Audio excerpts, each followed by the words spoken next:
Kimberly here, and I got my Kickstarter copy of this spill a little bit ago, but didn't get it on the table right when I had it delivered, which broke my heart. But guess what? I got it on the table, and boy, is it a fun cooperative game. It has a lot of feel like Pandemic, where you're all working together. You have a specialist card that lets you do something really cool, and on your turn you have 4 actions.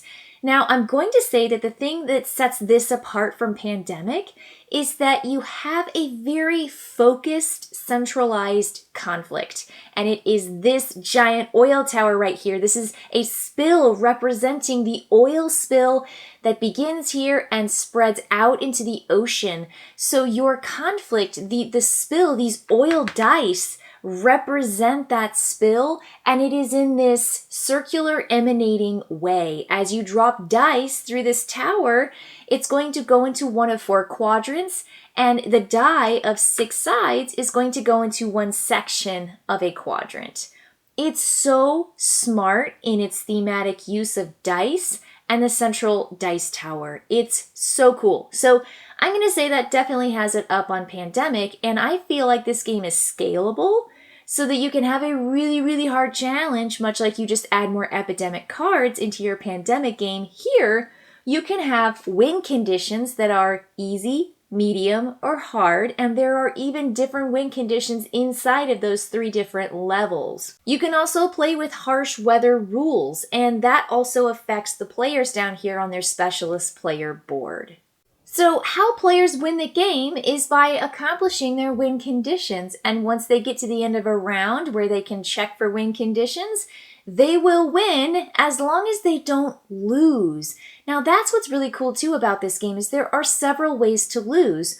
One is by having 6 spillouts on the board at the end of a round. Even if you've got your win condition, if you have 6 of these, meaning you have filled up an entire section all the way to this black line, you put your spill out there, and that means that that section has spilled out and is filled up and will move into the next sections going clockwise.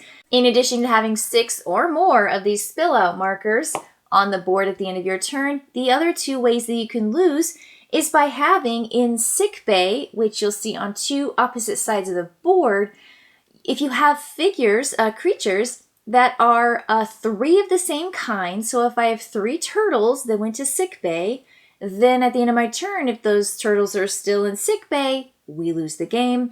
And then if you have 1 of each of the 6 different types of animals in sick bay at the end of your turn, that's going to lose you the game as well. So there are 3 really clear, powerful, challenging obstacles to overcome so that you don't lose the game. And on top of not losing the game, you've got to reach your win conditions. And in this case, my card says save 2 contaminated marine animals. Well, a contaminated marine animal happens when you've got a die that goes into a space with a non-contaminated marine life, and it flips over to the other side that has the oily side. So once a die from the spills time goes into that section, they're contaminated. So once you have saved 2 of these, which cost twice as much to save than a healthy marine life, which is 1 action point. To save a contaminated, it takes 2 of your 4 actions. Once you've saved it, it's going to go to your board for rescued marine life. And so that's going to be kept there. They are saved whether they were contaminated or not. So saving 2 is really important for our win condition. Another one is save 3 full sets of marine life. That is kept here on your board for rescued marine life. Do you have 1 octopus, a seahorse, a dolphin, a turtle, a manta ray, and a pelican? And you've got 3 full sets of them, whether they are contaminated or not, that's going to qualify for that particular win condition. And then the last thing is remove a total of 10 oil dice from the game. Now, to remove an oil die is the most expensive action a player can take on their turn. They simply say, I'm in this space, here's my boat. Your boat goes around the edge of the board. And if you want to remove a die from that particular section, you say 3 of my 4 actions. I'm going to take this die out of the entire game. set it on the removed oil board, and once you've done 3 of those, you're going to get a bonus cube that you get to place out on a resource card. So it's great for our win conditions to remove oil because it's not going to contaminate any more marine life, and it prevents, hopefully, from being a spill out, but it also is going to work us towards getting bonuses. So everything just synergizes here in this game, and I think it works so incredibly well. So every player is going to have a boat, which is where they get to do their action, and they will sail around the edge of the board. And you also have your action on your card itself. So remember how I just said that removing oil and oil dye costs 3 action? Well, for the hazmat specialist, it costs only 2 action points.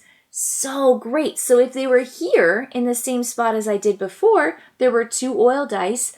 You could take 1 away for 2, take a second one away for 2 more for 4 actions. That's amazing. The hazmat specialist should be doing their job as often as they can because it saves them an entire action that other players have to pay, because that's the base rule. The other things that players can do, in addition to moving 1 or 2 spaces counterclockwise or clockwise, is they can save a marine life. They just save one in their section, whichever one they want, for 1 action point, and they take them and put them over here on the rescued marine life. And of course, if they are contaminated, it costs 2, but it's still important to get those contaminated marine life, because if a dye, an oil dye, is placed onto a sector that has one of those contaminated marine life from a previous round, they will go to sickbay immediately. And that's how those animals get to sickbays, because you didn't go and save them, and they are now part of that lose condition unless you can save them from being in sickbay by activating a special resource card. So it's not all is lost, but boy is it dire at that point. So I would just definitely recommend saving those contaminated marine life before another oil dye hits them. There is a temporary solution to deal with oil dice that's not as costly as spending 3 action points to remove it. You can push it back. So you move your boat into a sector, and in that sector you have an oil dye. You can pay 1 action point to say, I'm taking this off the board, but I'm putting it back in the bag. And that means that you are drawing that die again, and it's going to spill out of your oil rig in a future turn.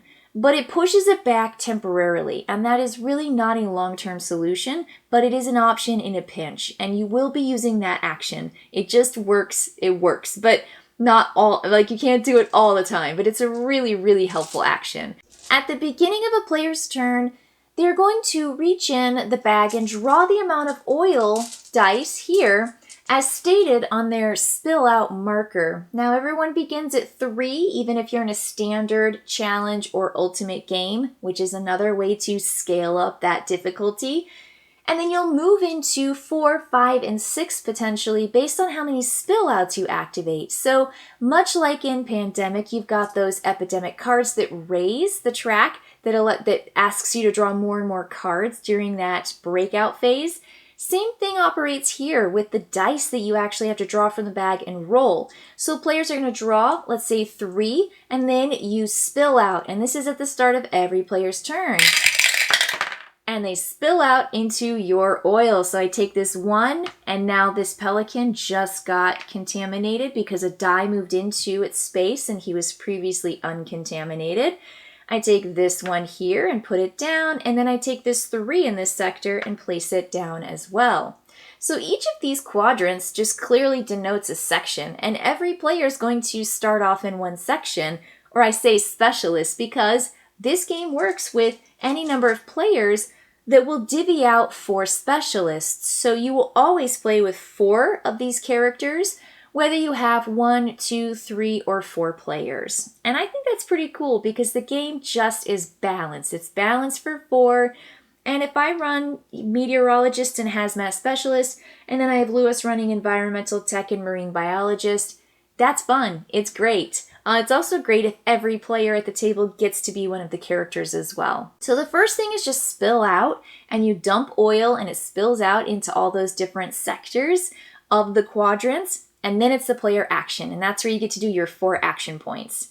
And after that, we will evaluate, have we won or lost the game, and then play will pass to the left. So turns are really fast, and you're always talking about what you should do and where you should go and who you should save. And the thing to remember is you have all these really great resource cards. And so once you actually earn one of these cubes by getting one of each type of saved animal, you earn an orange cube. You can play it down on a resource card, and that means you can activate that in a future turn. So Dredge says remove an oil dye in your sector and place it in the removed oil area. That saves you 3 actions. So yes, absolutely you should activate that. And in a pinch, boy, you don't want it to spill out. You've got 2 oil cubes in there. You can say, I want to use that resource card, Dredge, and I'm going to pull that out and stick it over here. And then once you get 3 of those oil dice, you get to have another cube. So every 3 removed oil dice gives you another action. And then you play it down here. So once you've used a card, though, you take it out and replace it with a new one. So you always have 4 actions to pick from, and some cards even have a line that says pick this action or the bottom action. So it's just really cool. It's fun, it's interactive. I think it's so smart, and I absolutely love the presence of this oil rig. It just works as a cube tower so well. I just think it's wonderful. And it works really well, so it's very functional. And it's super clear and easy to see where the dice roll, where they go, and then what section and quadrant to put them in. So I think it's great. It doesn't actually have too much visibility blocking because it's got the gaps in it. And I think that because of that structure, because of the design, it works incredibly well. So I think there's a whole lot to like about the spill. The characters are very interesting, and there are enough of them that you're always trading them out and using them in different combinations with each other. I think the dice work well as well. I love the win conditions, the scalability of it from easy, medium, hard. The spill out challenge up here could be easy, medium, hard. And then I also find that the resources are just fascinating. Now there's one other feature to the game that's kind of cool. They're called weather dice. And after you do the basic setup for the game, you chuck these weather dice in here. And if you ever draw a weather die with your oil dice, you roll that, and then there is generally a negative application to the player boards. The weather effects range from not being able to use your resource cards during that particular round, not being able to use your specialist ability, having a reduced movement on your ships, rescuing marine life might cost you 1 extra AP, and then there's one good thing. That's the coolest thing, is there's 1 bonus AP. And so there might be an opportunity on the die, 1 out of 6, where you get a cool, I get an extra action point this next turn. Now, players will only be affected by the weather for 1 round, but it does affect you until it's the end of your next round. So if weather die is drawn on one player's turn, when it gets to you, you have to play with that weather die effect until it's the end of your turn, in which you flip it back over. There are only 4 weather dice in the game, and so once you're through the weather, you know that the weather's not happening again. And if you're the meteorologist, you don't have to deal with weather because that's your job. So the weather dice don't affect that particular player, which is so cool. I'm super happy I got the spill. I think it's just a really cool game, and I have to say that the people I played with didn't necessarily know what to expect or have, I don't know, like all that high hopes for the game. And once we were finished, they looked at me and said that was really fun. It was a great challenge. I liked how the dice worked, and I felt like we were really just struggling to keep our head above water. And so I felt like, yeah, I agreed. Even playing on easy, it was a real challenge. We did squeak out a win, but boy was it a squeaker. So fun all the way to the end, and boy do I love this dice tower. It works well as a function, as a mechanic, but also as just a nice centerpiece to this game. It's got great table presence. So 2 thumbs up for this spill. I'm loving it, and I can't wait to get my next game in very soon. All right, people, I'll see you next time.